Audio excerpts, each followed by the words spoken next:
isn't that topwater bite just absolutely amazing? I mean, some of the bites you get there are just incredible. If you missed the video that we did last week, it was actually about fishing them around marinas and fishing that topwater bite early in the morning. And we actually had one of our subscribers reach out to us, MC, and he said, great info, but what types of patterns do you use once that morning bite starts to turn off? Well, MC, that's kind of a loaded question, but it's good that you asked because now we got a video to do on it. Let's go.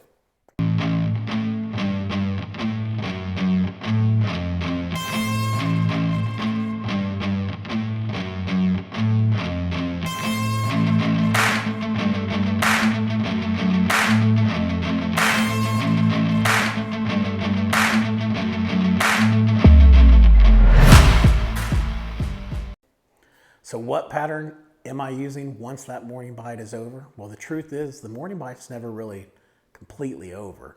I guess that's kind of a loaded question. The reason why I say that is because if you're out there and you're throwing those spooks and those walking baits, you're gonna have a couple different places you throw them. One, you're either gonna be throwing them tight to cover in marinas and things like that, or two, you're gonna be out over humps and points and working them over the top of the points in conditions where it's low light conditions, right? But once you get a little higher light conditions, those points, those humps, those top waters, they're not as effective. On cloudy days, yes. Windy days, yeah, a little bit better. As long as it's windy and sunny, you got a little bit better chance, but cloudy and windy or just cloudy, you're good to go.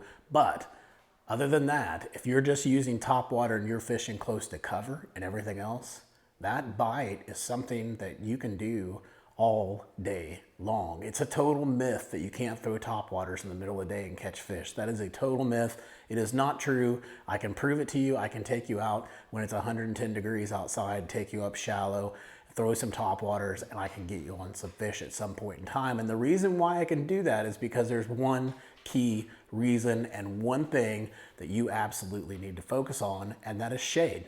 Shade is everything, especially if you're gonna fish shallow. Shallow cover, shallow things like marinas that we're going to talk about tonight. If you're looking at those, you have got to pay attention to how much sunlight is penetrating the water in those areas that you fish. And one of the best areas to fish when it comes to finding shade is marinas. Marinas are one of the best places to find fish year-round. I'm telling you, you've got to spend some time in marinas. There are all kinds of benefits to marinas. We're going to talk about them. First off, when we're talking about marina fishing, the number one thing that you need to do is you need to do a little bit of research. You need to find out where the local tournaments, there's usually weekly tournaments on most of these lakes, and if not weekly or like nightly, weeknight tournaments, they'll have weekend tournaments as well, but find out where those tournaments are being held out of. 9 times out of 10, as long as they're not giant tournaments, they're dumping those fish right there in those marina, which means why in the world would you go and search around the whole entire lake to find fish when all the other bass fishermen out there on your lake are actually bringing the fish to the area that you're fishing? Kind of makes you wonder, doesn't it?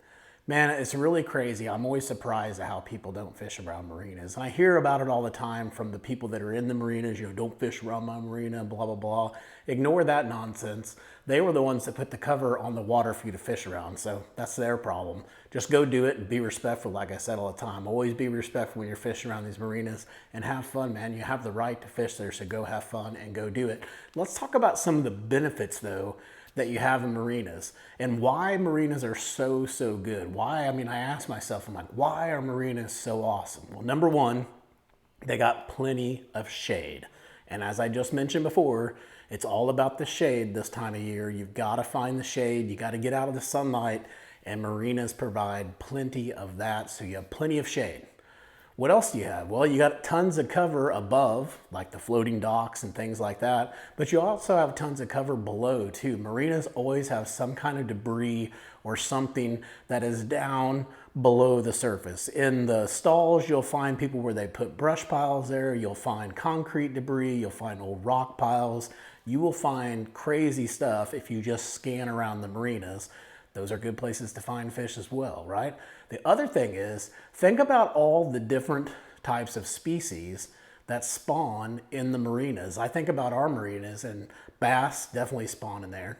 Shad spawn in there for sure. There's no doubt. That's like the most fun thing to fish around. Then we also have a bluegill spawn that's in there too. Now, I don't know about the catfish and the sand bass if they actually go in there and spawn, but those three, bluegill, shad spawn, and bass spawn, that pretty much tells you the bass are gonna stay near that area because they have a constant flow of food that is coming to them. And then the last thing is that we talked about a minute ago is that's released fish, right? You're in an area where fish are constantly being dropped off to you. And these aren't just normal fish, these are all keeper fish that are being brought to you every single week, and that marina continues to be loaded up every single week. So you're in an area where there's fish, now you gotta figure out how to catch them. Before we jump in and talk about catching though, I do want to talk about one more thing, and that is don't be scared of marinas. I know that marinas can be very, very intimidating. The spaces can get really tight. The people can get cranky with you fishing around them. Like I mentioned before, there's ropes everywhere. There's all kinds of craziness. But I'm telling you, if you get good at fishing marinas, it's gonna make you a better fisherman overall, and it's just gonna have a huge, huge impact on just your outlook on fishing in general. You're gonna be amazed, number one, at how many fish are actually in that marina that you've been just driving past, literally launching your boat and driving right past. And then I think you're also you learn so much about the fish. That's a great way to go in and to learn about fish. If you really want to just learn about fish and kind of their patterns and where they go, don't even mess around with the main lake. I mean, really, you can central all of your attention to just a certain marina, and I'm telling you, there's fish in there. You just got to learn their patterns and learn how they set up. And once you do that and you spend enough time in there, you will know, hey, in May and June, they're up here on this seawall. Hey, in April and February, March, and April, they're up here on the inside seawall. And hey, in between those times, you can also find them on these floating areas, or they're out on this brush pile really close to the opening of the marina in July and August. And it's consistent year after year after year. But you got to spend time in those marinas to figure it out. But anyway, it's just kind of going back to marinas. I know I keep harping on this, but please, try it, man. Just give it a try. You will be absolutely surprised at how much of a better angler you're going to get by spending the time fishing these marinas. Let's think about some of the benefits, right? Number one, flipping and pitching. You're going to be a stud at that. Definitely, for sure. By the time you get done fishing these marina slips and hooking into 50,000 ropes and people yelling at you and all that good stuff, you're going to get so darn good at flipping and pitching, really just flipping in baits. You're going to be able to flip whatever you want. I mean, I'm up there flipping 3 treble hooks in tiny little spaces that are 12 inches, and I'm throwing it 25 feet back from the boat and flipping. I didn't used to be able to do that. If I tried that when I first started, I'd probably be up in the ceiling or in the rafters or something with my spook, and people be screaming at me, "Why you hit my boat?" all that jazz. But that's part of the learning experience, right? That's how you learn. You go out, you make mistakes, you get frustrated, and you learn not to do those stupid things, and you teach yourself how to flip and pitch. So I'm telling you, flipping and pitching, you want to be really good at it? Go fish a marina. Go see if you can take a spook with 3 treble hooks on it, and there's a rope 15 feet away from you that's dangling just a foot over the water, and you got to pitch underneath that or flip underneath that and still get 10 foot behind it. Well, if you're not good at flipping, you're not going to be very good at that, but you'll get really good at it. And what you're going to learn too is those fish, they're in the hardest spots to get to. It's like they know we're there, and they know, hey, if I hide right here in this corner, 9 times out of 10, people aren't going to be able to get their bait back to me. I know that's not what they think, but I promise you it sure seems like that. And you're going to notice the more and more that you fish these marinas and the better and better that you get with your casting, you're also going to start catching a lot more fish. So the other thing is topwater. You're going to be an expert at topwater, because if you're fishing marinas and you're not fishing topwater, you're basically taking like 50% of your chances and just throwing them out the window, because topwater marinas is unbelievable. It's one of the best baits to use when you're in a marina. So you're going to get really good and really confident with topwaters really fast fishing around marinas.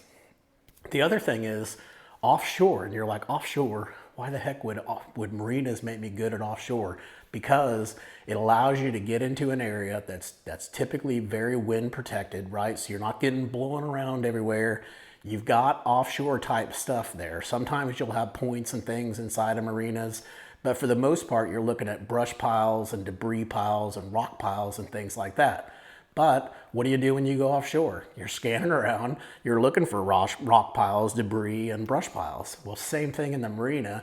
It's just in a lot more confined area. And the nice thing is, if you're trying to learn live scope or forward-facing sonar, what better place to do it than in an area that's protected from the wind, where you can actually set up and learn how to use your graphs and your technology that you have on the boat. So just a great way to learn offshore is actually fishing the marinas. Makes no sense, I know. And there's a lot more to offshore with finding certain points and river channels and swings and all that jazz that we talk about. But if you're just starting and you want to learn offshore, go to a marina and learn how to fish offshore in the marina first. Obviously, you got higher percentages there because you know the fish are going to be there. And there's typically only like 3, 4, maybe really good spots in each marina, if you're lucky, that hold the fish offshore, you know, during that offshore season. And man, when it happens, it can really get your confidence up real fast when you're out there and you're fishing in 15, 20 foot of water. Yeah, you're in a marina, but you're still offshore, right? You're 20 foot off, 20 foot in the water, and you're just hammering them. And it's just going to give you so much confidence that when you go out now and you pull out of that marina, you go to those humps and those points, you're number one going to know what to look for, because you've seen it in the marina a lot, but two, you're just gonna have that confidence that what you're doing is the right thing. So that's gonna be huge. And then last but not least, you're gonna get really good at finesse fishing. I know you're like, what? I've been talking about topwater and power fishing, how fun it is. Yeah, it's fun, but sometimes you get those days where it's just dead calm and there's just nothing you can do. You might be able to get some topwater by early in the morning and maybe in those shady spots, but other than that, the fish just might not be active that day.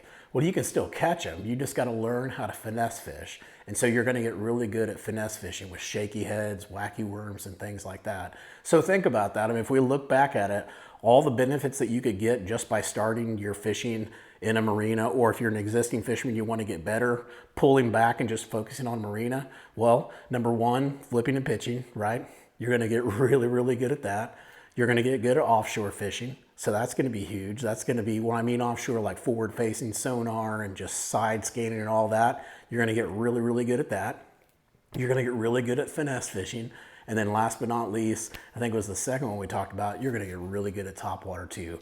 So that is really all I want to talk about. Now what I want to do is I want to switch over and let's talk about the approach in marinas. Like, how do we approach it? What should we be looking for? All that good stuff. Well, we're talking about fishing marinas. Let's talk about our very first step, and it's what I talked to you guys about earlier. You need to find out where the local tournaments are in these marinas. Find out where the local tournaments are being held and start with that marina first. That's going to be probably your best marina. Not to say the other marinas aren't going to be any good, but that's going to be your higher percentage marina, because like I said, you've got fishermen that are bringing in loads of bass every single week and just loading up your marina for you. You just can't get any better than that. That's as good as it gets.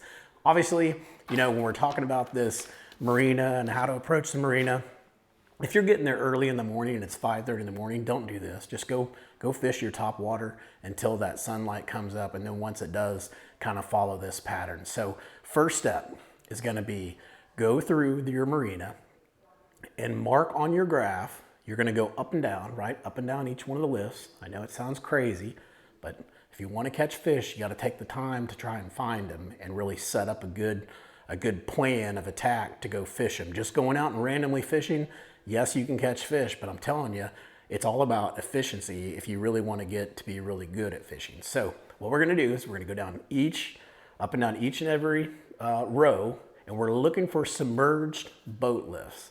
So what I mean by that is boat lifts that don't have a boat on them and they are in the water. So you might be able to see the top of them, but typically the best ones are the ones that are fully submerged. And if you look in there, you can see them. They're usually about 1 foot, 2 foot under the water. So every one of those that you see, mark it on your graph. And then while you're marking those on your graph, you're also going to be side scanning and down scanning. And anytime you see a brush pile, a rock pile, or any type of offshore kind of cover, you want to mark that as well, because we're going to want to go fish those later too, right? So now you've got your cover and you've got your stalls marked.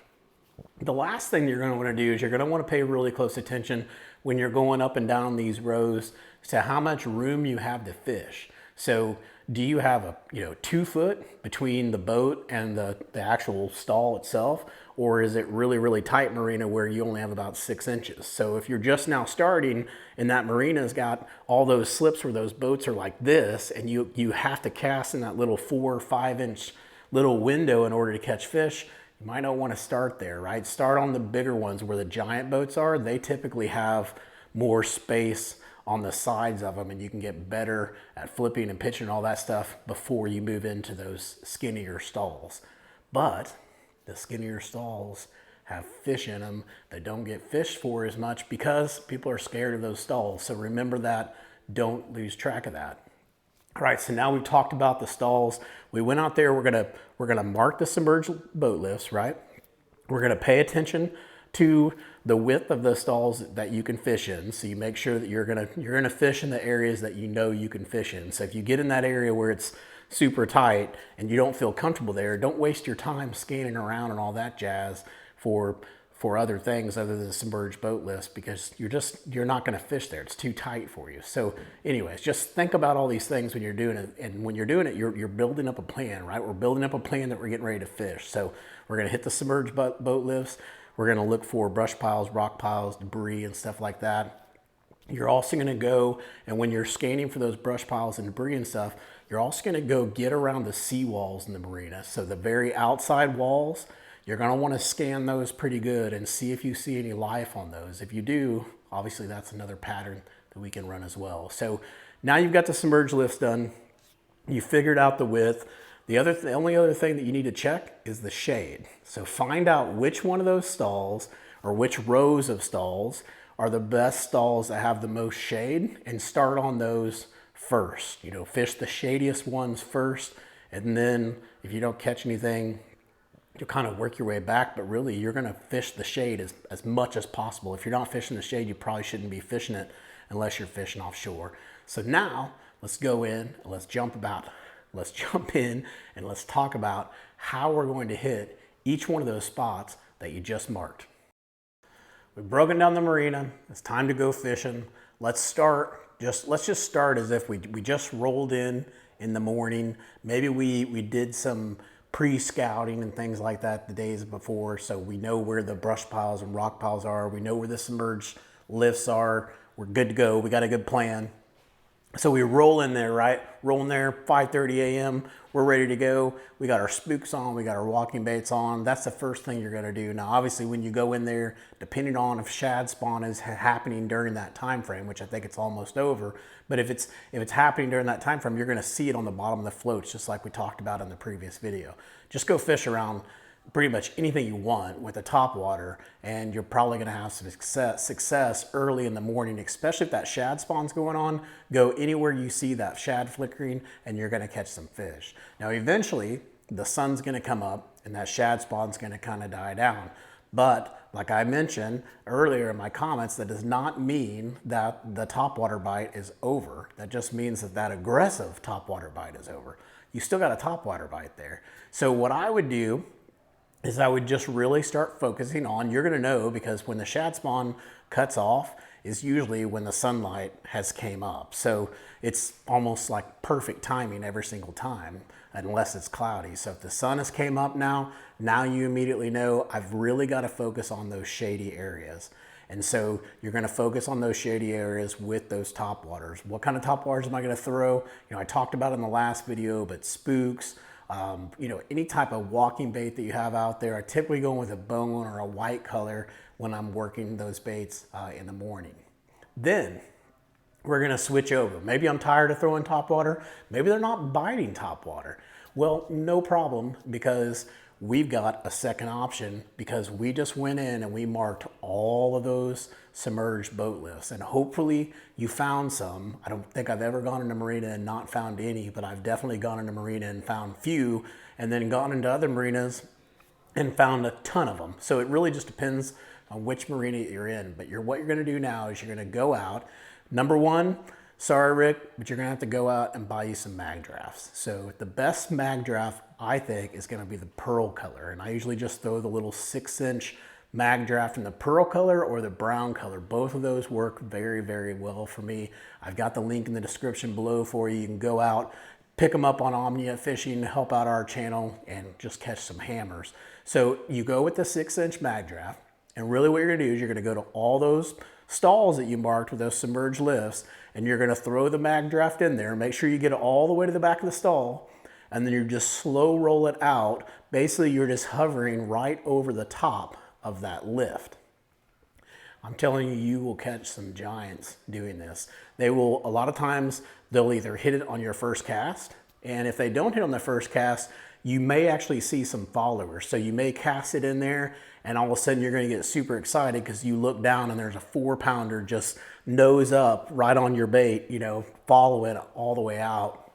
And you're so stinking excited that you can't help it, and then he doesn't bite and he turns right back around. Well, the crazy thing is, as long as they don't see you, they just back off and go right back to where they were. And so what we'll do is we do a couple of things. One, obviously, we'll make several casts into those areas where those submerged lifts are. So it's not like you're gonna come in there, make 2 casts, say, oh, nothing's there, and move on. It's gotta be, go in there and set for about 5 minutes, and 5 minutes is a long time to set in one spot.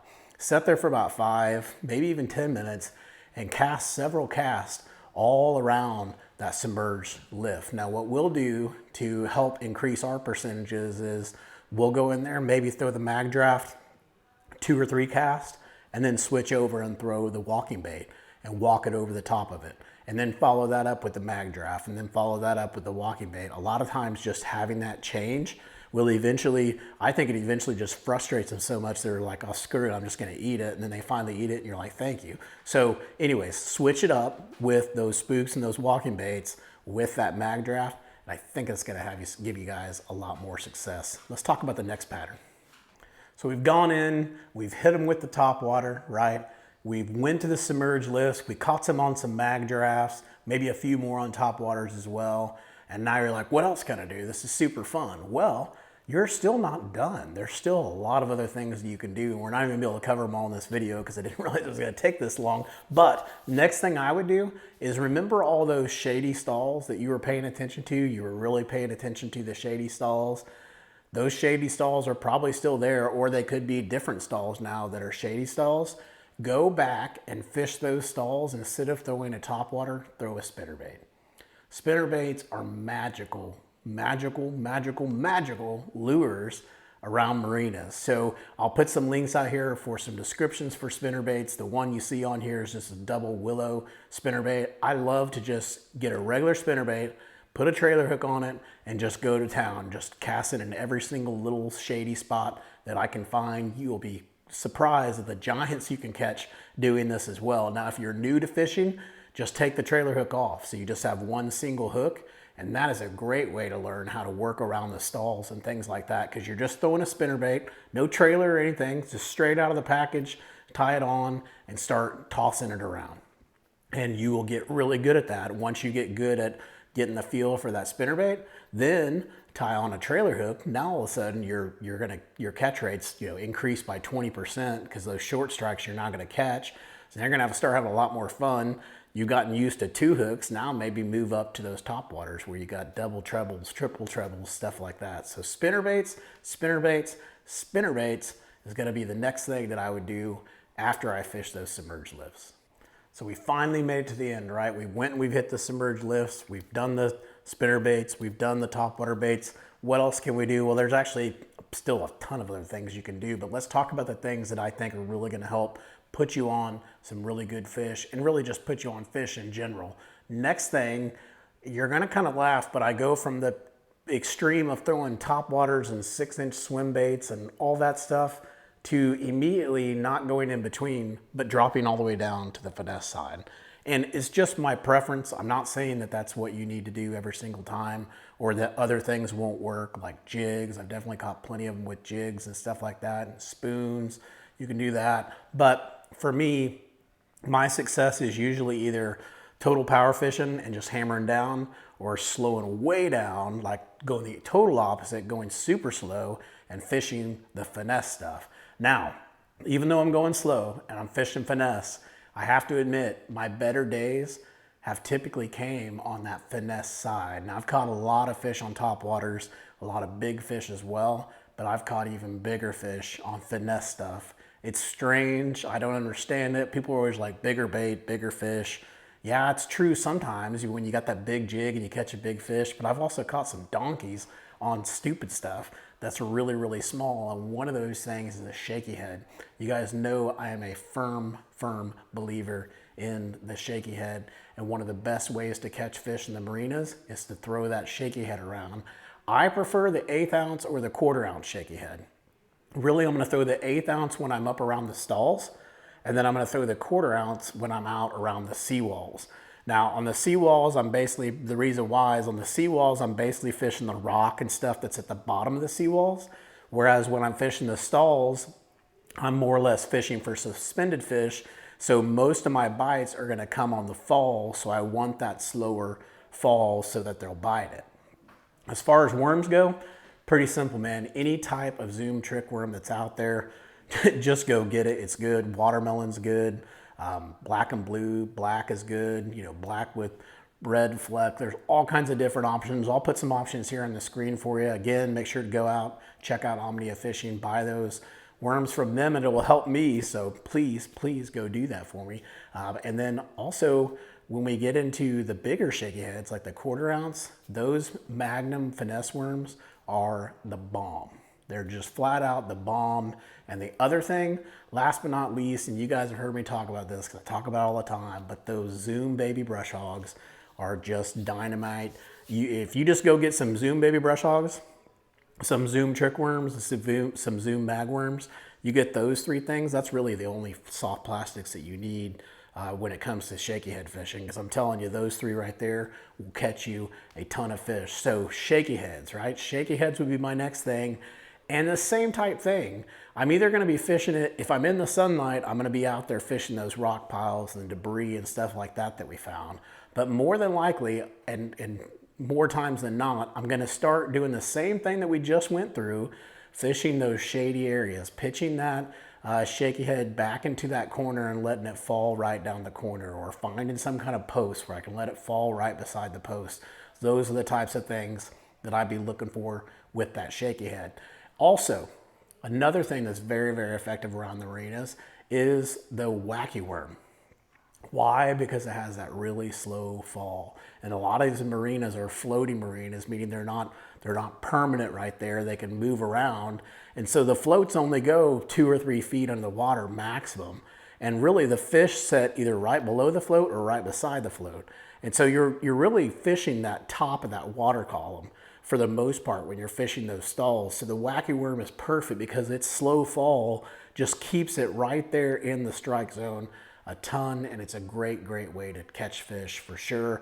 I'm gonna throw both of these basically on spinning rods when it comes to the 1/8 ounce and the wacky, and then when I switch over to the 1/4 ounce shaky head, I'm usually gonna go with the 7.3 medium heavy, 12 to 15 pound test fluoro on it, and it's time to go to town. Guys, there's a whole bunch of other ways to catch fish in marinas with crankbaits, spoons, jigs, all that good stuff. I understand that. Hopefully you understand that too. But if you take these things that I talked to you about tonight and you really apply yourself to these, I'm telling you, it's gonna make you a better fisherman. Until next time, I hope you catch your PB.